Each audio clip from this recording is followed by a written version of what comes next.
네, 오늘 보실 말씀은 출애굽기 20장 1절에서 20절 말씀입니다. 오늘 보실 말씀은 출애굽기 20장 1절에서 20절 말씀입니다. 저와 여러분이 한 절씩 교독하겠습니다. 하나님이 이 모든 말씀으로 말씀하여 이르시되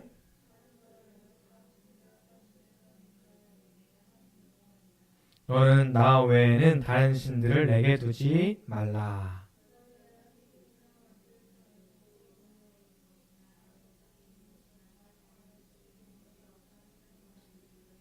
그것들에게 절하지 말며 그것들을 섬기지 말라.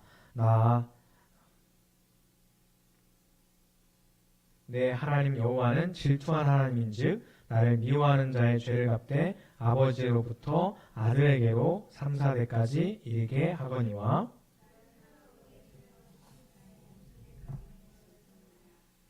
너는 내 하나님 여호와의 이름을 망령되게 부르지 말라. 여호와는 그의 이름을 망령되게 부르는 자를 죄 없다 하지 아니하리라. 엿새 동안은 힘써 내 모든 일을 행할 것이나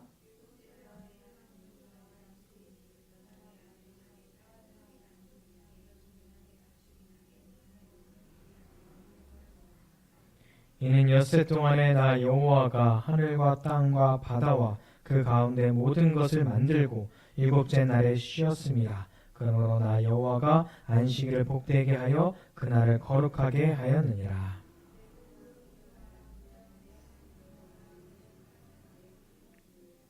살인하지 말라. 도둑질하지 말라. 내 이웃의 집을 탐내지 말라. 내 이웃의 아내나 그의 남종이나 그의 여종이나 그의 소나 그의 낙이나 무릇 내 이웃의 소유를 탐내지 말라.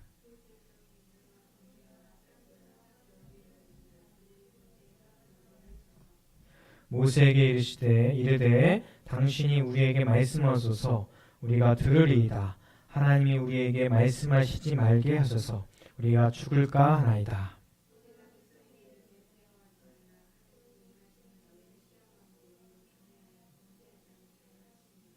아멘. 할렐루야. 주의 이름으로 사랑하고 축복합니다. 네, 명절 집콕 잘 하셨나요? 고향에 갔다 오신 분도 계시겠지만 주로 집에 계셨던 분들이 많으실 줄로 믿습니다. 어디에 있든 하나님의 사랑 가운데 지내시기를 축복합니다. 명절이라고 고향에 가고 또 특정 종교인들은 그 종교가 발원했던 곳, 성지라고 하죠. 죽기 전에 한 번은 성지순례 하고 싶어 하는 마음들이 많이 있습니다. 고향에 가고 싶어 하는 거, 또 성지에 가고 싶어 하는 거 모두 자기의 근본을 찾아가고 싶어 하는 마음이겠죠. 기독교, 유대교, 심지어 이슬람교까지 그 근본은 신의 산에서 그 계명을 받는 것으로 거슬러 올라갑니다. 물론 이슬람교는 이후에 모하메드가 받은 계시를 더 중요시하긴 했지만요. 자, 그러면 우리가 믿는 하나님이 신의 산에서 주신 십계명 어떻게 받고 왜 주셨는지 그 내용은 무엇일까요? 십계명 하면 모세의 돌판을 우리는 기억하실 겁니다. 그런데 사실 오늘 출애굽기 20장에 주시는 이 십계명에서는 돌판은 나오지 않아요. 돌판은 그 이후에 나옵니다. 19장 이스라엘 자손들이 드디어 시내산에 도착하죠. 출애굽해서 여기까지 인도하시는 동안에 하나님께서 구름 기둥으로 때로는 불 기둥으로 그리고 만나와 외출하기로 그리고 반석에서 물이 나오게 하시면서 하나님의 살아계심과 하나님의 인도와 역사를 늘 보여주고 계셨어요. 그런데 오늘 시내산에서 하나님께서 그들 가운데 강림하십니다. 강림하신다는 얘기는 내려오셨다는 얘기예요. 조금 더 가까이 그들에게 오셨다는 겁니다. 자, 그래서 그들에게 신을 맞을 준비를 하라라고 하십니다. 깨끗하게 성결하게 거룩한 만남을 준비하라라고 말씀하셔요. 자, 그렇게 준비한 셋째 날 새벽에 천둥 소리와 또 번개를 치면서 구름 가운데 그들에게 나타났습니다. 귀청이 찢어지는 듯한 소리가 들렸다고 기록되어 있어요. 진 안에 있던 백성들이 어떤 상태였을까요? 두려움에 떨고 있었습니다. 단지 날씨가 나빠서 천둥 번개가 쳐도 막 우리는 무섭고 떨리잖아요. 그런데 그날은 날씨 때문에가 아니라 하나님의 임재 가운데 이런 현상이 일어났으니까 얼마나 두려웠겠습니까? 그런 그들에게 모세가 하나님께 더 가까이 직접 나아갔다 와서 백성들에게 주시는 말씀입니다. 자, 이것들을 정리해서 십계명이라고도 하는데, 십계명을 주시며 계명을 주시는 하나님의 목적과 자기 자신을 소개하는 글이 먼저 나와요. 그 글이, 그 말씀이 왜 십계명을 주시는지, 특히 1계명은 왜 주셨는지 분명히 알 수 있습니다. 자, 하나님은요, 원래 모세를 처음 만나면서 모세에게 자신을 소개하시면서 하신 말씀이 있어요. 자신을 뭐라고 소개하셨죠? 처음에 떨기나무 가운데 나타나셔서 자신은 스스로 있는 자다라고 말씀을 하셨습니다. 스스로 있는 자. 이 말씀 무슨 뜻이에요? 절대자라고 하는 뜻입니다. 절대자라고 하는 뜻은 누구와 비교해서 높아지거나 누가 높아드려야 높아지거나 누가 인정해야 신이 되거나 누가 만들어 주어야 신이 되는 것이 아니라는 거예요. 그 누구의 영향도 받지 않고 스스로 계신 분, 영원 전부터 영원 후까지 스스로 계신 분, 그분이 하나님이시고 절대자입니다. 그런데 오늘 그분은 자기를 소개하시면서 특별한 관계로 소개하세요. 2절 말씀, 뭐라고 말씀하세요? 같이 읽겠습니다. 나는 너를 애굽 땅 종되었던 집에서 인도하여 난 내 하나님 여호와니라 라고 말씀하십니다. 자, 이것은 일방적인 법이 아니에요. 하나님은 절대적이신 분이지만 우리와 관계를 맺으시는 하나님이시다라고 말씀하십니다. 자, 앞으로 나올 계명도 마찬가지인데요. 계명이라고 불리지만 사실은 언약입니다. 하나님과 백성들 사이에 맺는 계약이죠.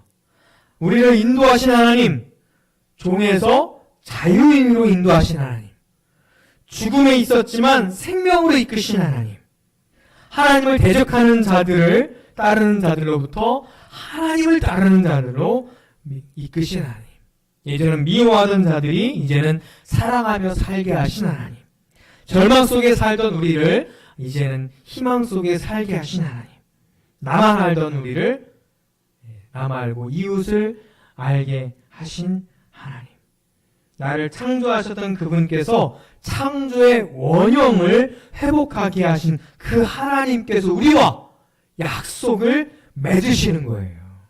왜 그러셨을까요?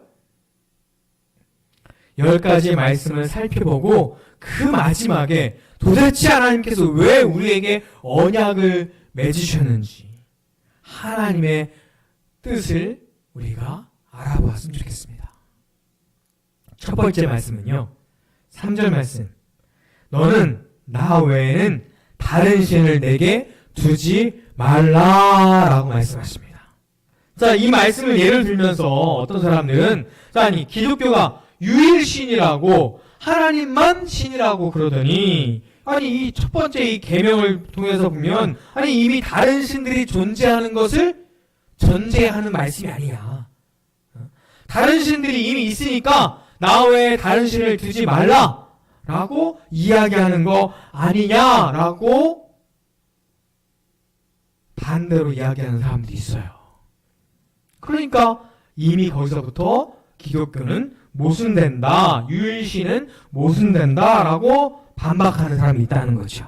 자, 그런데 이 말씀은요, 관계적인 말이에요. 그러니까 존재론적으로 신을 증명하는 것에 쓰여지는 나 외에 다른 신을 두지 말라라고 하는 말이 아니고요. 기독교는 원래 창조주 하나님을 믿죠. 그렇죠? 이 세상 모든 물건은 만든 자가 있어요. 그렇죠? 탁자도 만든 사람이 있고, 마이크도 만든 사람이 있고, 이 물도 만든 사람이 있고, 이 태블릿 PC도 만든 사람이 분명히 있어요. 그러니까 제품이 됐잖아요. 마찬가지로 이 온 우주도, 우리 사람도 분명히 만드신 분이 계시다는 거예요. 이번 추석에 많은 사람들이 조상을 기렸던 것처럼 우리의 근본, 우리의 부모님, 부모님의 부모님, 그 부모님의 부모님을 쫓아서 올라가다 보면 결국은 가장 근본에 누가 누구를 낳을 수 없는 근본이 있다는 거죠. 우주의 기원도 마찬가지예요. 우리는 알 수 없죠. 우주의 처음을 누구도 보지 않았기 때문에 우주의 처음이 어떤지 알 수 없어요. 역사, 인류의 역사나 어떤 나라의 역사는 후에 기록한 자도 있을 수 있고 때로는 종군 기자가 있을 수 있지만 우주의 기원은 누구도 기록하지 않았기 때문에, 그 현장에 있지 않았기 때문에 우주의 처음을 누구도 알 수 없었다는 거예요. 다만 추론할 뿐이죠. 이론적으로. 여러 이론들이 있겠지만 예를 들자면 빅뱅 우주론이라고 할지라도 그 처음을 폭발시킨 존재가 있을 것인데 그분이 바로 창조주 하나님이실 것이다 라고 하는 신앙을 담으면 그것이 또한 믿음이 되는 거예요. 그 믿음의 고백을 한 것이 또한 창세기 1장과 2장입니다. 첫 말씀, 나 외에 다른 신들을 내게 두지 말라라고 하는 이 말씀은 존재론적으로 다른 신은 없다라고 하는 말씀을 하고 계신 것이 아니고 관계의 차원에서 다른 신을 두지 말라라고 하는 뜻이라는 거예요. 이게 중요한 거죠. 마치 연인 사이에서 세상의 반은 여자고 세상의 반은 남자이지만 이제부터 나는 오직 너뿐이야. 난 너밖에 없어. 너만 보인단 말이야. 이 노래처럼 나는 오직 너밖에 없어. 내 인생에 이제 너 하나뿐이야 라고 사랑을 고백하는 것처럼 하나님도 우리에게 그런 고백을 원하시는 거예요. 나 외에 다른 신을 두지 말라. 나밖에 없어. 너에겐 이런 말씀이죠. 너에게 생명을 주었잖아. 너를 인도해 주었잖아. 너를 위해서 내가 하나밖에 없는 아들을 너에게 주었잖아. 난 그만큼 너를 사랑해. 너도 그만큼 나를 사랑하렴. 이런 고백과 관계의 말씀입니다. 하나님의 사랑의 고백이 요한복음 3장 16절에 아주 잘 나와 있어요. 같이 읽겠습니다. 하나님이 세상을 이처럼 사랑하사 독생자를 주셨으니 이는 그를 믿는 자마다 멸망하지 않고 영생을 얻게 하려 하심이라. 아멘. 하나님이 우리를 그만큼 사랑하셨다니까요. 온 우주를 만드시고 우리에게 생명을 주시며 그 하나밖에 없는 아들 예수 그리스도를 우리에게 주실 만큼이요. 또 로마서 5장 8절을 보면 이런 말씀이 있습니다. 같이 읽겠습니다. 우리가 아직 죄인 되었을 때 그리스도께서 우리를 위하여 죽으심으로 하나님께서 우리에 대한 자기의 사랑을 확증하셨느니라. 하나님의 사랑을 그렇게 확증하셨어요. 자, 두 번째 말씀은요. 너를 위하여 새긴 우상을 만들지 말라. 섬기고 전하지 말라. 이런 말씀이 있습니다. 그 전에 이스라엘 백성들이 어디에서 나왔죠? 애굽에서 나왔죠. 거긴 어떤 곳입니까? 각종 우상들이 드글드글했던 곳이에요. 다시 그곳으로 가지 말라는 거예요. 욕망과 바람을 담아서 신을 만들었던 곳이 바로 그곳이죠. 새기고 깎고 만들어서 이것은 신이다라고 했던 곳이 바로 애굽이었어요. 그때로 돌아가지 말라. 기껏 사람들이 만들어낸 신들이 여러 가지가 있지만 그 중에서 애굽에서 가장 힘이 세다고 믿었던 신이 누구냐면 태양신이에요. 아니 그 태양신도 결국은 피조물이잖아요. 하나의 별에 불과하잖아요. 지금 우리가 압니다. 태양, 별이지만 그 태양도 수많은 별 중에 그냥 하나일 뿐이다라고요. 그것이 어떻게 신이 될 수 있겠습니까? 창조주에 비하면 신도 아닐거니와 바다의 신, 그냥 바다일 뿐이에요. 바람신, 그냥 바람일 뿐이죠. 땅의 신, 지신, 그냥 땅이에요.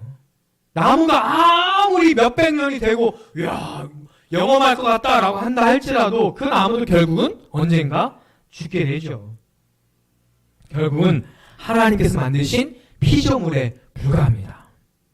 사람들이 새긴 미술품에 또한 불과해요. 왜 그런 걸 의지하고, 왜 그런 걸 섬기고, 왜 그런 걸 우상으로 삼아서 하나님을 미워하고 하나님을 사랑하지 않고 엉뚱한 걸 사랑하느냐 말이에요. 그래서 하나님께서 우상을 사랑하고 하나님을 사랑하지 않고 엉뚱한 걸 의지하며 섬기는 자들은 죄를 받을 것이다 라고 말씀하시는데 3, 4대에 걸쳐서 받을 것이다 라고 하는데 하나님의 본심은 그 다음 말씀에 있어요. 무슨 말씀이냐? 나를 사랑하고 계명을 지키는 자에게는 천대까지 은혜를 베푸느니라 라고 말씀하십니다. 사실은 이 말씀이 하나님의 본심이에요. 하나님을 사랑하고 하나님을 섬기는 자에게 하나님께서 천대까지 하나님의 은혜를 베푸시는 그 하나님의 본심을 알고 누리는 저와 여러분 되기를 주의 이름으로 축원합니다. 세 번째 말씀은요. 하나님의 여호와 이름을 망령되이 일컫지 말라. 망령되이 부르지 말라. 라고 하는 말씀입니다. 자, 그래서 이스라엘 백성들은 처음에 하나님께서 계시해 주신 말씀이 있죠. 스스로 있는 자. 그래서 Y, H, W, H라고 영어로 표현이 되기도 하고요. 히브리 말도 있어요. 그걸 후대에는 모음을 붙여갖고 야훼, 여호와 이렇게 부르기도 합니다. 그래서 이스라엘 백성들은요, 감히 우리가 여호와의 이름을 여호와라고 부를 수 없기 때문에 어떻게 했을까요?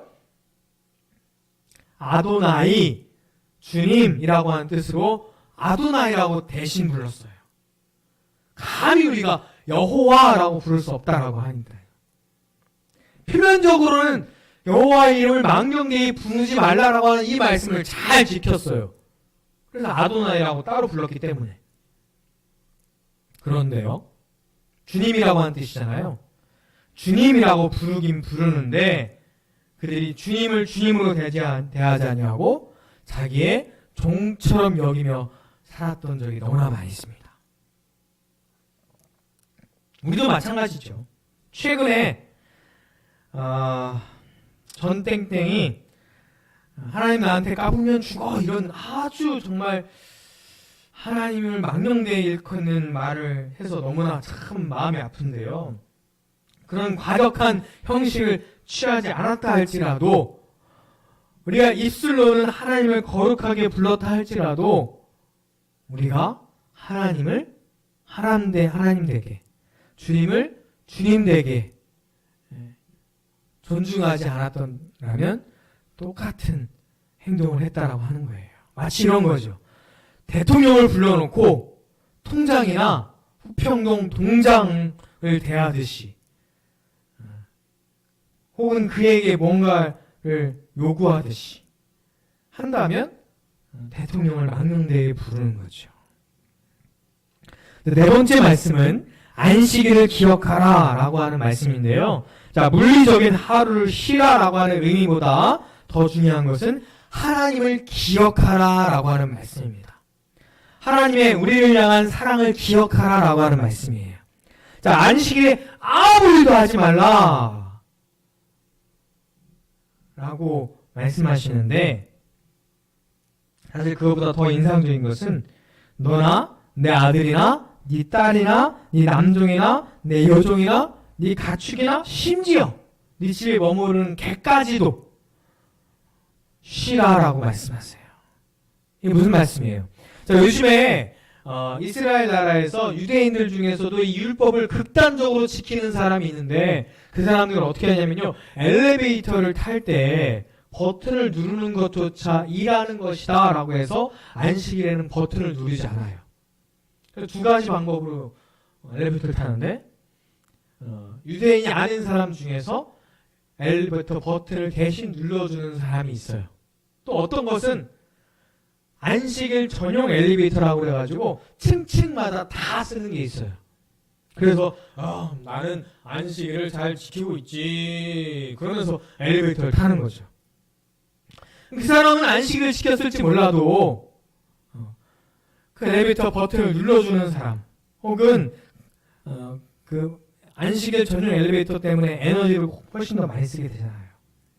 문자적으로는 안식일을 잘 지켰을지라도 그 말씀에 담겨있는 하나님의 마음은 잘 나타나지 않은 거죠. 개까지, 심지어 개까지 쉬라고 하셨는데, 하나님의 사랑을 기억하라고 말씀하신 것은 단지 쉬라고 하신 것이 아니라, 단지 일을 멈추라고 하신 것이 아니라, 이 세상을, 이 자연을 우리를 위하여 창조하신 하나님, 생명을 주신 하나님을 기억하고, 주일에는 나를 위하여 십자가를 지신 그 예수님의 부활을 기념하라, 기억하라 라고 하신 그 말씀을 우리는 더 잘 지켜야 됩니다.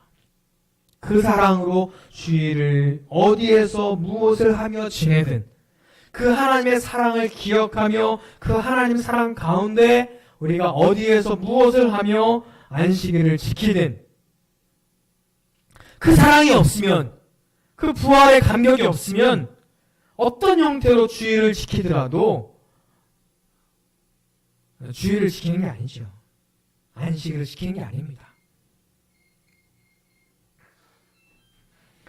자, 다섯 번째는 부모를 공경하라 부터 시작해서 인간을 사랑하라고 하는 하나님의 마음이 전해집니다. 자, 부모는 인간이 처음 맺는 관계이죠. 거기로부터 모든 관계가 시작이 됩니다. 그로부터 살인하지 말라, 간음하지 말라, 도둑질하지 말라, 내 이웃에 대하여 거짓 증거하지 말라, 내 이웃의 집을 탐내지 말라로부터 이어져서 인간의 생명을 존중하고 타인을 존중하는 하나님의 마음이 그 말씀들에 담겨져 있어요. 부모에게서 이웃으로, 또한 행동에서 말로, 그리고 마지막에는 나타나지 않은 마음에게까지 하나님의 말씀이 이어집니다. 자, 하나님을 사랑하는 마음으로 그 사랑의 마음이 있다면, 배우자를 사랑한다면 가늠할 수 없죠. 또 하나님의 사랑으로 타인을 사랑한다면 도둑질할 수 없잖아요. 그 물건이 없어졌을 때 그 사람이 얼마나 마음이 아프고 슬플지.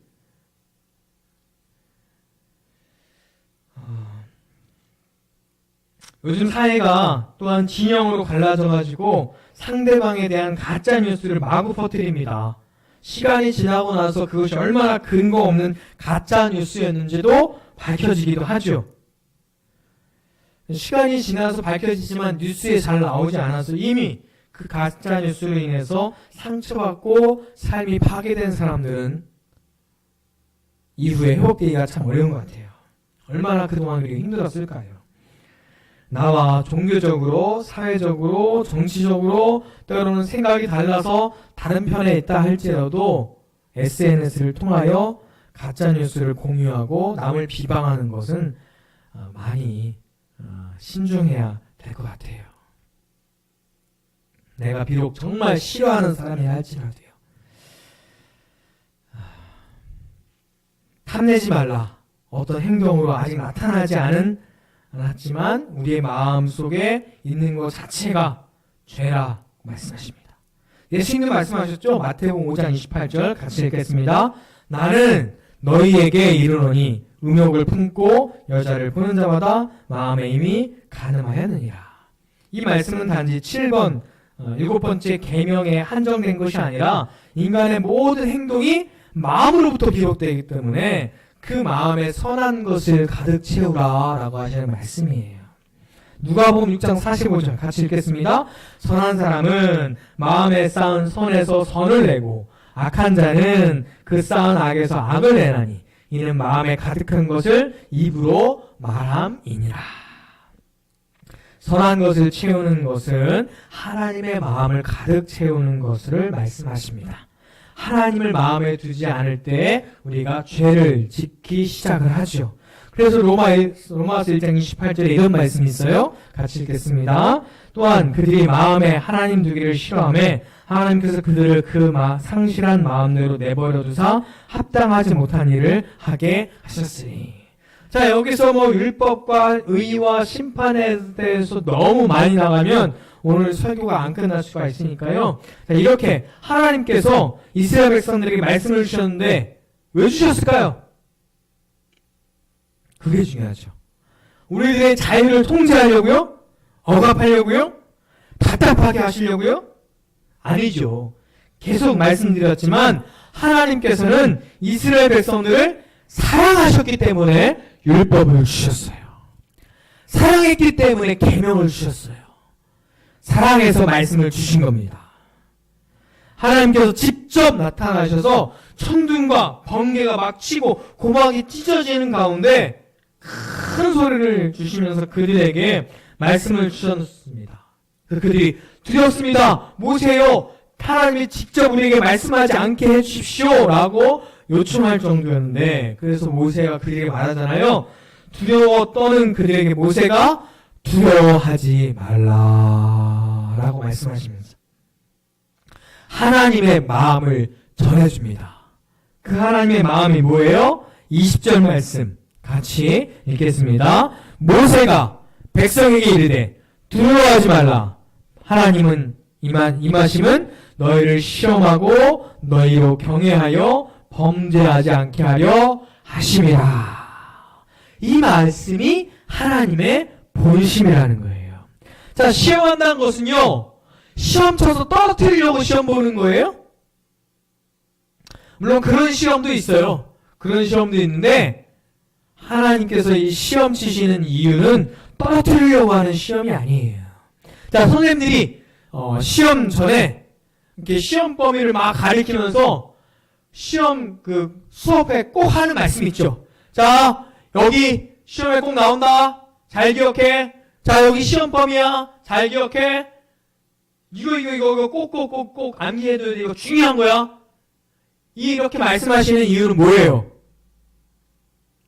그거 잘 기억하겠다가 학생들이 시험을 잘 보도록 하기 위해서 이거 시험 범위야. 이거 시험에 나올 거야. 잘 기억해야 돼. 이렇게 말씀해 주시는 거잖아요. 하나님께서도 마찬가지예요. 우리를 시험하시는 이유는 우리를 떨어뜨리려고 시험에 들게 하려고 죄 짓게 하려고 하시는 것이 아니라 범죄하지 않게 하려고요. 하나님을 경외하여 범죄하지 않게 하려고요. 이게 무슨 뜻이에요? 하나님의 뜻, 하나님의 마음을 두고 규칙을 잘 지켜서 범죄자가 되지 않게 하고 거룩한 자, 하나님의 백성을 만들기 위해서 하나님께서 말씀을 주셨다는 겁니다. 복잡한 게 아니에요. 나중에는 이 법이, 이 말씀들이 규칙이 점점 많이 붙으면서 600가지가 넘게 되었지만, 아주 쓰잘데기 없는 규칙도 많이 생겼지만, 예수님께서는 이 법을, 이 말씀을 딱 두 가지로 요약해 주셨죠. 마태복음 22장 37절과 47절에 예수님께서 아주 간단하게 두 가지로 말씀해 주셨어요. 같이 읽겠습니다. 예수께서 이르시되 내 마음을 다하고 목숨을 다하고 뜻을 다하여 주 너의 하나님을 사랑하셨으니 이것이 크고 첫째 되는 계명이요 둘째도 그와 같으니 내 이웃을 내 자신과 같이 사랑하라 하셨으니 이 두 계명이 온 율법과 선지자의 강령이니라. 아멘. 두 가지죠. 아주 간단하게 하나님을 사랑하고 이웃을 사랑하라. 한 가지로는 사랑하라. 이 말씀이에요. 하나님을 사랑하고 그와 같이 똑같이 하나님을 사랑하는 마음으로 이웃을 사랑하라고 하는 이 말씀이 바로 십계명에 담겨져 있고 하나님의 주신 말씀의 하나님의 본심이라는 거예요. 자, 하나님의 사랑만 우리에게 가득 담겨 있다면, 우리가 십자가만 우리 가운데 충만하게 가득 담겨 있다면 그 어떤 상황과 그 어떤 환경과 그 어떤 곳에 있다 할지라도 하나님의 뜻대로 살아갈 수 있어요. 하나님의 규칙대로 살아갈 수 있어요. 하나님 마음대로 살 수 있어요. 그때마다 내가 신명기 민수기를 찾아보고 규칙을 찾아봐야 말씀대로 살 수 있는 것이 아니라 하나님 어떻게 하면 좋을까요? 하나님의 사랑을 우리가 가득 담고 하나님의 관점대로 십자가를 바라본다면 우리가 하나님의 백성답게 살 수 있는 거죠. 말씀을 주신 하나님의 본심, 그 하나님의 마음을 알고 살아간다면 하나님의 백성답게 하나님의 사랑으로 살아갈 수 있는 겁니다. 저와 여러분이 하나님의 마음을 알고 하나님의 자녀답게 거룩하게 죄짓지 않고 살아가기를 주의 이름으로 축원합니다. 아멘. 기도하겠습니다. 사랑과 은혜 하나님, 사랑에서 계명을 주셨습니다. 죄짓지 않게, 범죄하지 않게 거룩한 백성으로 살아가길 원해서 하나님께서 우리에게 계명을 주셨습니다. 그 계명 말씀은 우리를 자유하지 않도록 답답하게 살게 하기 위해서 주신 것이 아니고 우리가 거룩하게 하나님의 백성답게 하나님의 사랑으로 살 수 있도록 하나님께 영광 돌리는 자녀답게 살 수 있도록 우리에게 주신 좋은 말씀인 줄 믿습니다.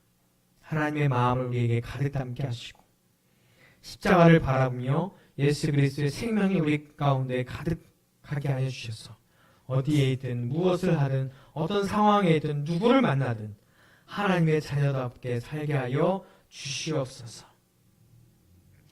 예수님의 이름으로 기도합니다. 아멘.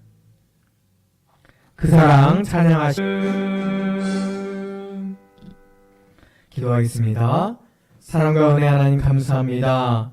오늘 하나님의 말씀을 들으며 하나님의 마음을 알게 하여 주시옵소서. 왜 말씀을 주시며 왜 계명을 주시며 왜 우리가 지켜야 할 규칙을 주셨는지 하나님의 사랑을 알게 하여 주시옵소서. 하나님의 마음을 우리 마음에 가득 담아 하나님의 사랑으로 가득하여져서 하나님을 사랑하고 이웃을 사랑하는 하나님의 백성이 되게 하여 주시옵소서. 세상 가운데 살 때에 그래야 죄짓지 아니하고 하나님께 영광 돌리는 사람들이 되게 하여 주시옵소서. 나만을 위해 사는 이기적인 사람이 아니라 하나님께 영광을 돌리고 내 이웃을 섬기며 사랑하며 헌신하는 하나님의 사람들이 되게 하여 주시옵소서. 오늘 드려진 예물을 주님께서 기뻐 받아 주시옵소서. 이 예물 드리기 전에는 나를 위해서 쓰는 돈이었지만 하나님을 생각하고 그 나라를 위하여 드리는 예물이 됩니다. 하나님 이 예물을 기뻐 받아 주시고 이 예물을 통하여 하나님 나라가 확장되며 주의 복음이 전파되게 하여 주시옵소서. 이 예물을 드린 손길들이 있습니다. 주의 성도들이 있습니다.